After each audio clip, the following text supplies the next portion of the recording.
My name is Deanna Naples, and I was 28 when I learned the ugliest truth about my relationship. I was never his first choice. The realization didn't come from a fight or a breakup speech. It came from a party laughter echoing from the kitchen and one drunken sentence that sliced cleaner than any argument ever could. George and I had been together almost 3 years. I used to believe love was about showing up, about proving yourself.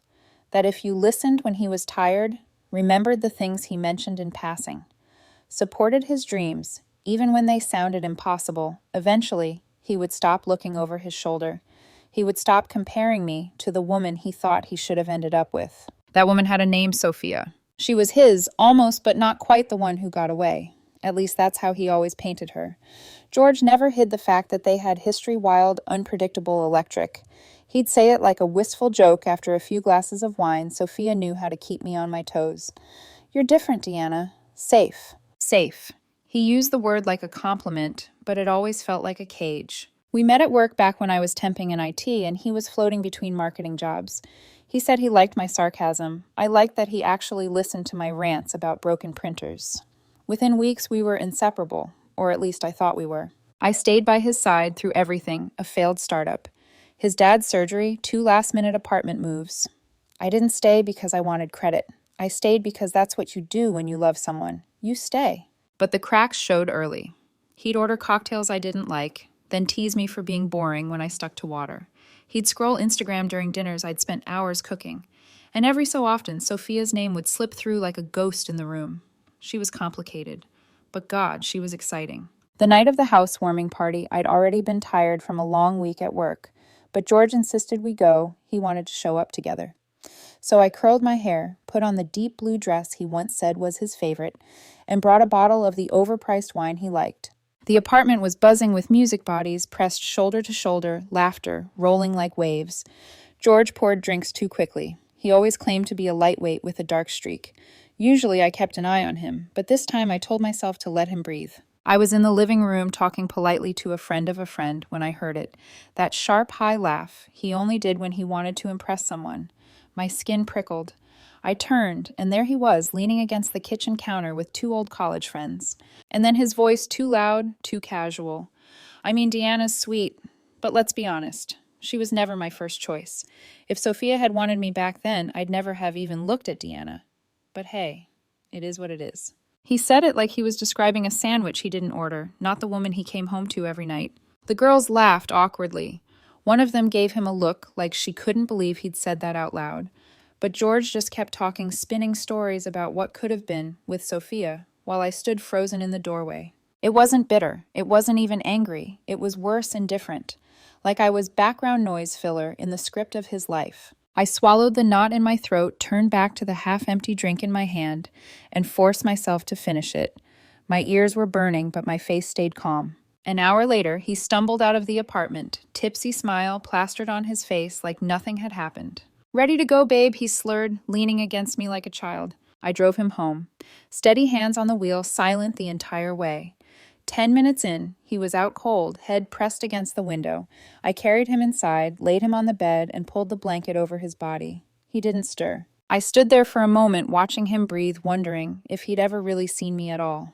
By sunrise, I had my answer. I packed a duffel bag with the essentials clothes, my laptop charger toothbrush. I left the key on the counter next to the wine glass he hadn't washed. No note, no explanation. He had already said enough. Walking out the door, I wasn't furious. I wasn't even heartbroken. It felt more like clarity, like finally noticing the water stain on the ceiling and realizing it had been there for years, you just didn't want to look up. And with that, I left. When the front door clicked shut behind me, I expected tears. I expected to crumble in the stairwell, shaking and gasping for air, but nothing came. Just silence. The kind of silence that isn't empty but sharp. A silence that says more than words ever could. George must have woken around 9 that morning, confused by the empty space beside him. My phone buzzed at 9:42 a.m. George. Hey, where did you go? Did you have to leave early for work? I flipped the screen over, face down, on the borrowed nightstand in my short-term sublet. I didn't reply. An hour later, George, Deanna. You didn't say anything. I woke up alone. Did something happen? You're scaring me. Still, I stayed silent. By noon, he was calling. I let it ring, watched the screen light up and fade over and over again. He didn't leave a voicemail. He rarely did. He hated evidence of vulnerability. At 4:17 p.m., another text. George, can you just let me know you're okay? I'm freaking out. The truth was, I was okay. More okay than I had been in years. Sitting cross-legged on the floor of a stranger's sublet, I ate takeout noodles straight from the carton and felt weightless. Over the next few days, the messages piled up. Confusion became guilt. Guilt became irritation. Irritation became anger. George, if something's wrong, at least be an adult and say it. George, was it something I said at the party? Honestly? I don't even remember. George, if this is about Sophia, I was joking. You know that, right? Please don't let one dumb thing ruin us. That was the line that told me everything I needed to know. He remembered.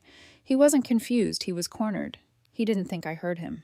Now that I had, he wanted to spin it as nothing. I didn't respond not once. Instead, I blocked him on Instagram, then Facebook, then Venmo, just to be thorough. It felt surgical, precise, clean, like plucking out a thorn that had been festering for years.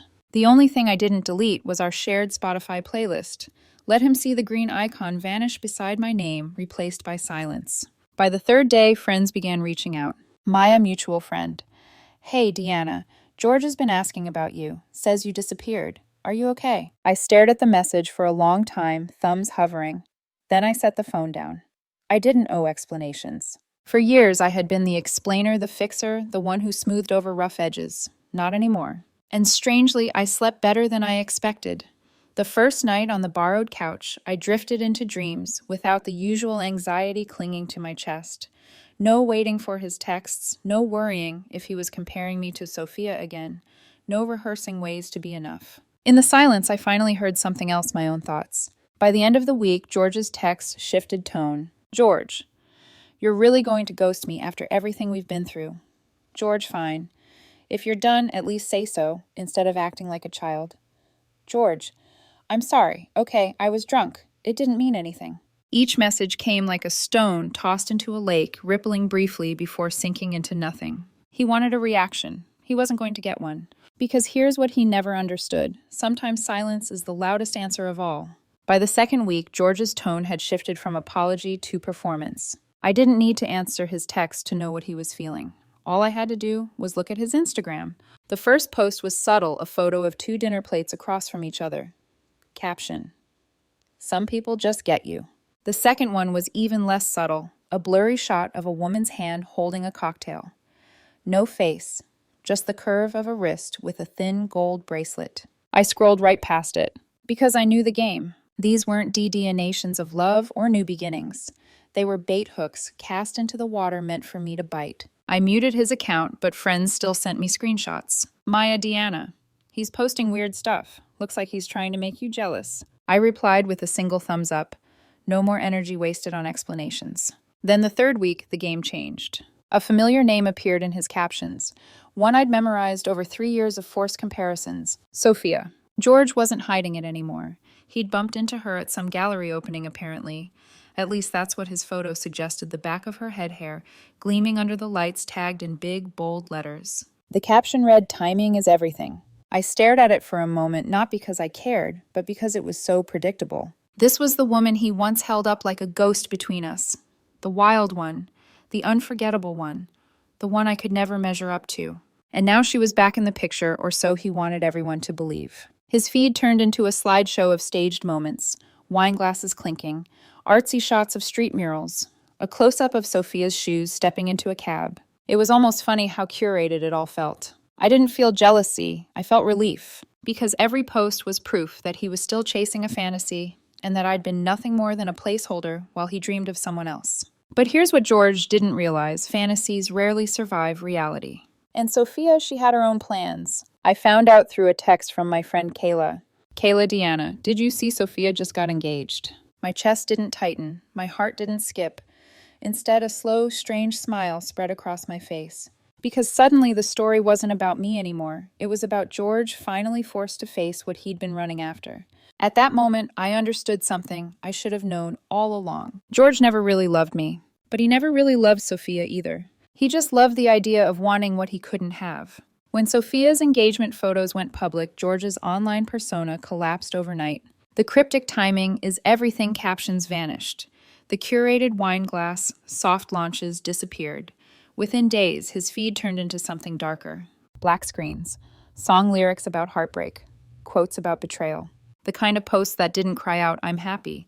They screamed, "Please notice me." And notice people did. Mutual friends whispered, "Did you see George's stories? He's not taking this well." One even sent me a screenshot, a grainy selfie of George with red eyes captioned, "Sometimes the people you fight hardest for are the ones who break you the worst." The irony burned, but I didn't bite, because I knew those words weren't about Sophia. They were about me. 2 nights later, my phone buzzed with his name. I didn't pick up, but the messages rolled in one after another. "George, I know you don't want to hear from me, but I can't stop thinking about what we had. George, I know I said awful things, but they weren't true. Not really. I was scared. I didn't know how to be loved the way you loved me. George. Can we please talk just once?" I sat on my borrowed couch listening to the city hum outside the window and read each word with a steady heart. Not anger, not longing, just clarity. He wanted me to believe his pain meant something, but it didn't. He wasn't sorry for what he said. He was sorry I heard it. By the end of the week, his desperation had turned performative again. A black and white quote post. "Healing isn't linear." A grainy photo of his hand holding a whiskey glass drowning doesn't always look like water. And the most predictable one of all, "No one ever deserved me." I didn't watch them directly, but my friends did, and they relayed every detail. Maya Deanna. "I think he's unraveling. Maybe you should just text him." I shook my head. Text him for what? To hand him the closure he didn't give me. No. I'd spent years holding space for George's storms. I wasn't going to stand in the rain again. Late one evening, though, he crossed a line. A knock at my door. Firm, uneven, not polite. I froze. The peephole confirmed what I already suspected. George. Hair messy, hoodie, wrinkled eyes, red-rimmed, like he hadn't slept. I didn't open it. Not yet. But something told me this wasn't the end. It was only the beginning of his unraveling. The pounding on my door wouldn't stop. Not loud enough to wake the neighbors, but uneven, desperate. I hovered in the hallway, hand on the knob, debating whether to open it. My heart wasn't racing the way it once did when George lost his temper. Instead, it beat steady, like I already knew how this scene would play out. Finally, I turned the lock. The door swung open a few inches, and there he was. George looked nothing like the man I once introduced proudly to friends. His hair was unwashed hoodie hanging off his shoulders, eyes swollen and raw. "Deanna," he rasped, forcing a smile that didn't reach his eyes. "Can I come in?" I didn't answer, just stepped aside. He shuffled in, glancing around the small apartment like it offended him. No trace of him here, no framed photos, no forgotten jacket on the chair, just clean counters, folded blankets, and silence. He sat on the edge of my couch like it might collapse under him. "I miss you," he whispered. I leaned against the wall, arms crossed, silent. He tried again, louder this time. "I know I screwed up. I said awful things, but you have to understand, I was drunk. I was just showing off in front of old friends. That's not how I really feel about you." I tilted my head, studying him the way you study a stranger at a train station. "You were always good to me," he went on, voice cracking. "Steady. You cared about me when no one else did. I see that now. I didn't deserve it, but I see it." Tears welled in his eyes. He was waiting for me to jump in to soften, to offer him absolution. I said nothing. He ran his hands through his hair. "After you left, I felt like I couldn't breathe. I kept thinking you'd come back, that we'd fix it, but you just vanished. And Sophia. She was never what I thought she was. She didn't want me. She never wanted me.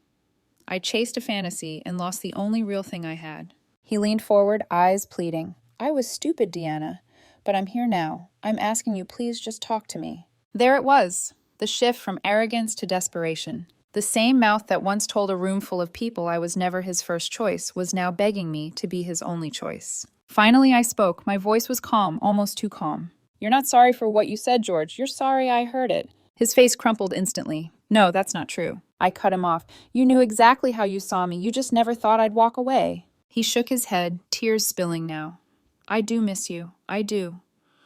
You were everything to me, Deanna. I was just scared. I didn't know how to handle being with someone good."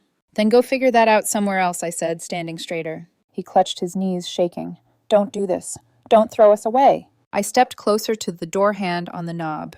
"I didn't throw us away. You did.